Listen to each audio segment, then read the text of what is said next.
economía mundial enfrenta volatilidad y complicaciones actualmente. Tenemos Europa con problemas fiscales y tenemos Estados Unidos reaccionando frente a cada cifra que se publica. La volatilidad, como decían las bolsas, ha sido la tónica ya de los últimos meses y hay voces que alertan sobre una posible recesión mundial. Para hablar sobre estos temas estamos con el economista José Ramón Valente. José Ramón, buenos días. Buenos días, Francisca, ¿cómo estás? Cuéntanos, ¿cuáles son las posibilidades reales de que el mundo efectivamente pueda caer en una recesión? ¿Y cuáles son los principales elementos que están moviendo los mercados financieros que caen frente a cualquier noticia, suben con fuerza frente a cualquier otra? Hoy tenemos los mercados subiendo, luego de que la semana pasada fuera realmente de pérdidas. Bueno, la posibilidad de que el mundo caiga como un todo en una recesión depende hoy día crucialmente de que Europa finalmente explote. Cuando digo que explote significa que se acaba el euro, se acaba la zona euro o hay una crisis financiera de proporciones en Europa. Hoy día lo que hemos estado viendo son amenazas de que eso puede ocurrir, probabilidades de que eso puede ocurrir.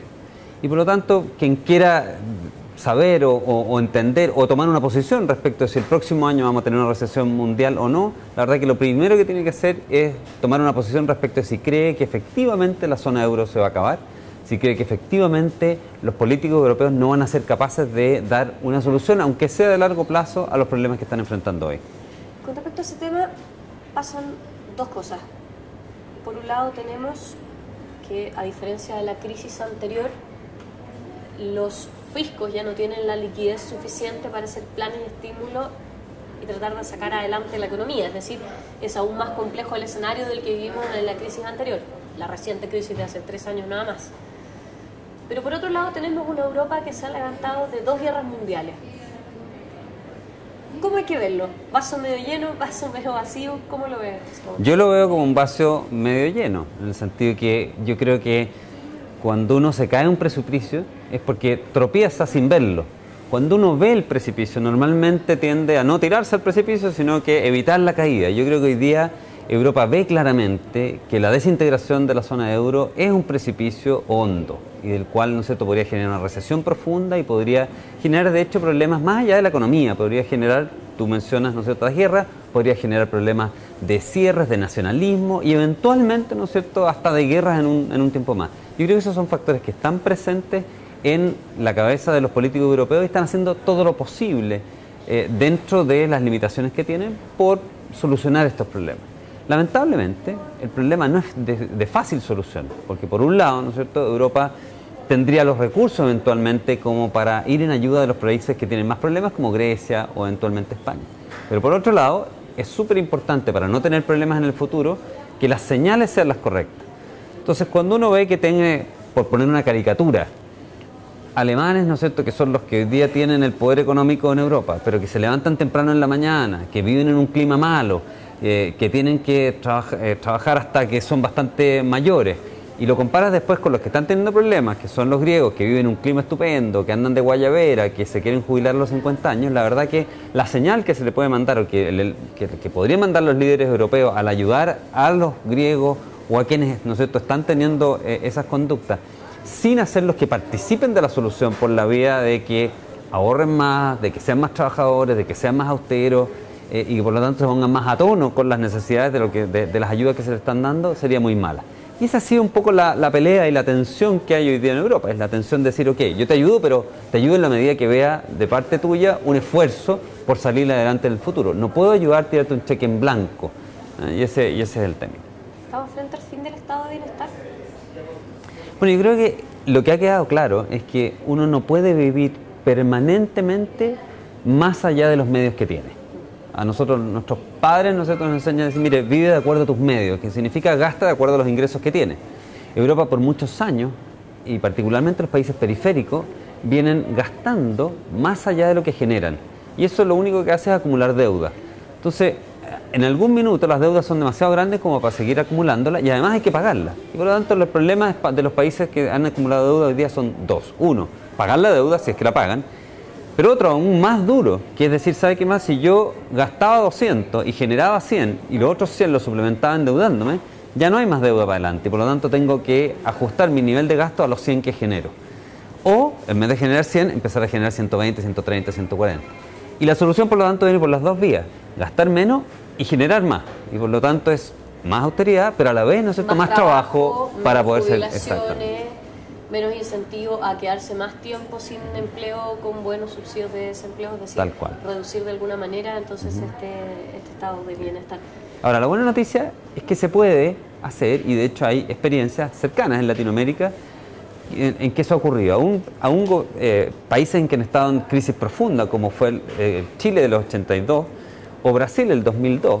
En Brasil el 2002 se pensaba que estaba quebrado. La gente decía, no, Brasil ya no va más, está quebrado, es imposible que pague su deuda.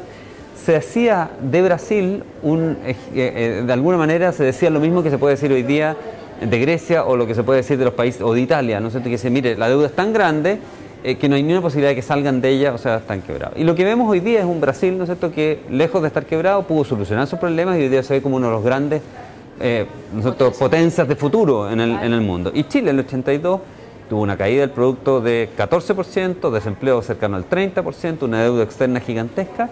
Y cuando pensamos, ¿no es cierto?, en lo que ocurrió, nos costó, pero el año 90, 8 años después, Chile era un Chile distinto, un Chile que crecía aceleradamente, con exportaciones, que había logrado solucionar sus problemas de deuda externa. O sea, la verdad que con tiempo y haciendo las cosas correctas, los países logran salir de las crisis, aun cuando estas crisis sean tan profundas como las que estamos viendo en Europa. ¿Estados Unidos es un factor de incertidumbre?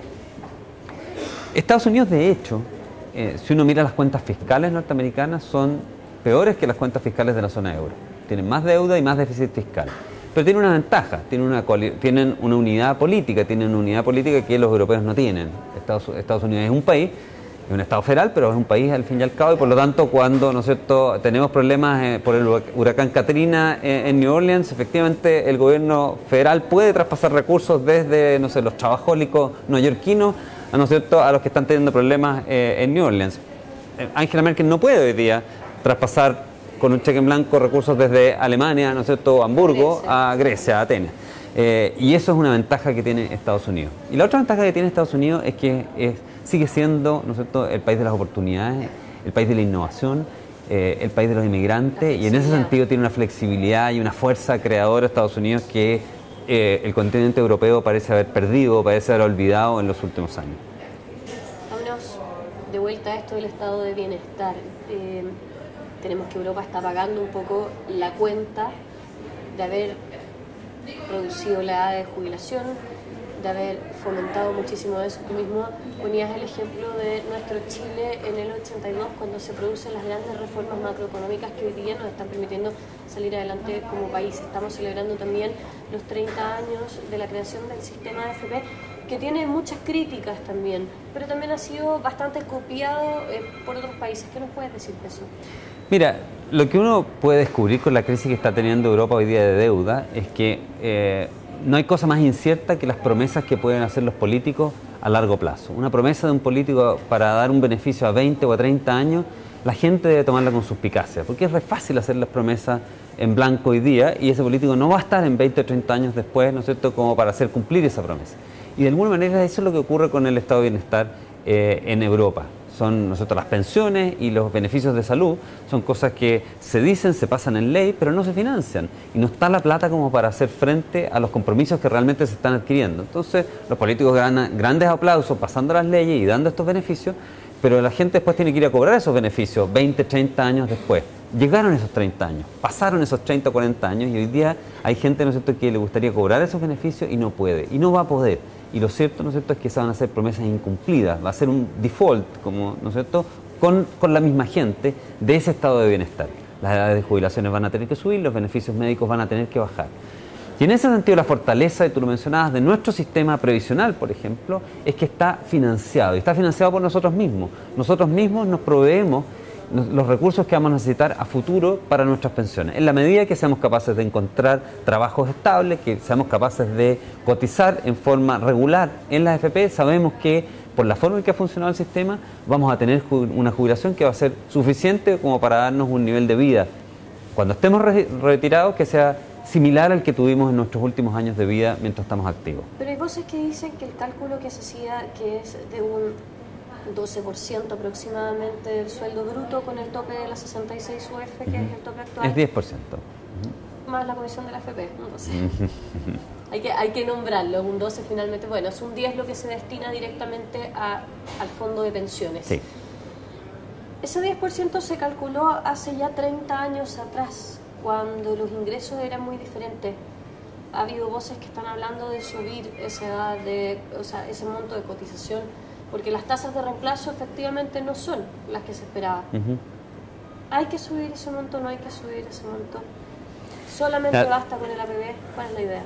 El sistema, desde el punto de vista de AFP, desde el punto de vista de lo que se le pedía al sistema, ha funcionado bien. En el sentido del sistema decía, mire, entrégueme los recursos, yo se los voy a administrar, le voy a tratar de sacar la mejor rentabilidad con riesgos acotados, de tal manera que usted pueda obtener la pensión.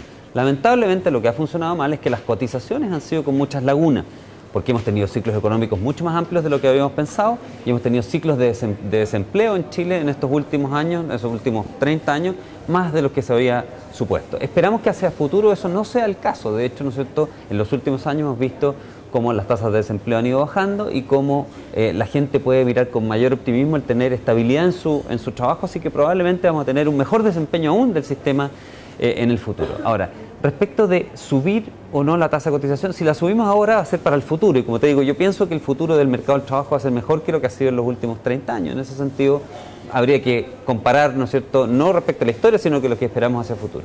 Pero más importante que eso es que estamos hablando de la parte obligatoria de la cotización. Recuerda que el sistema previsional también tiene una parte voluntaria. Las personas pueden voluntariamente suplementar la plata que ponen en sus cuentas obligatoriamente con ahorros voluntarios, APB o APBs colectivos. Entonces la pregunta va un poco más a la raíz del sistema. ¿Cuánto es la obligatoriedad que tenemos que imponerle a la gente?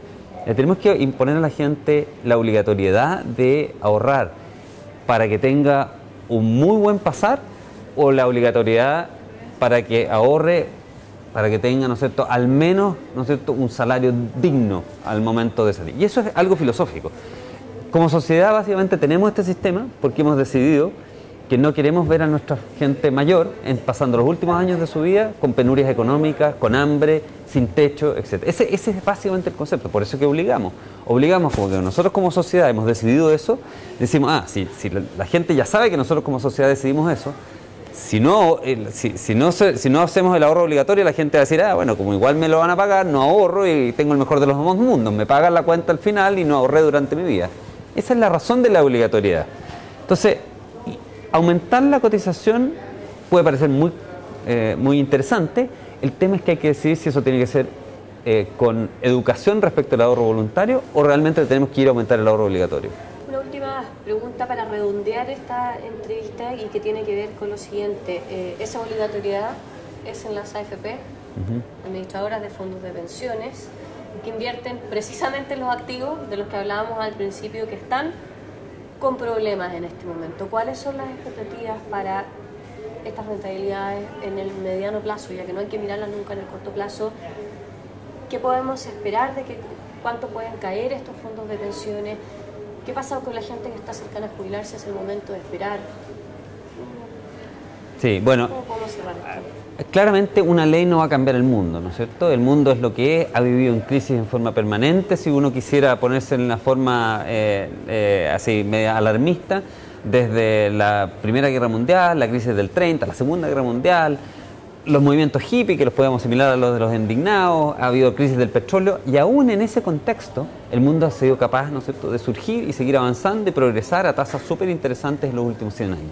Yo soy optimista de que eso va a seguir ocurriendo y que nosotros, como somos protagonistas de este tiempo, creemos que somos especiales y que nos está tocando vivir tiempos difíciles, pero la verdad es que nosotros miramos hacia atrás y que los tiempos han sido difíciles para todas las generaciones que vinieron antes que nosotros. Así que yo soy optimista de que las cosas van a andar bien hacia adelante. A lo mejor no vamos a tener las mismas rentabilidades espectaculares que ha tenido el sistema. El sistema ha rentado casi un 10% real al año durante los últimos 30 años desde su creación. Probablemente no podemos aspirar a las mismas, pero creo, ¿no es cierto?, que los fondos, estos multifondos también estructurados de tal manera de poder capturar la rentabilidad y la riqueza que el mundo genere en los próximos 20, 30, 40 años, que yo creo optimistamente que eso va a ocurrir. Es decir, entonces un escenario de optimismo para los próximos años y esperemos que la crisis entonces no nos golpee tan fuerte. Pues, muchas gracias por esta entrevista.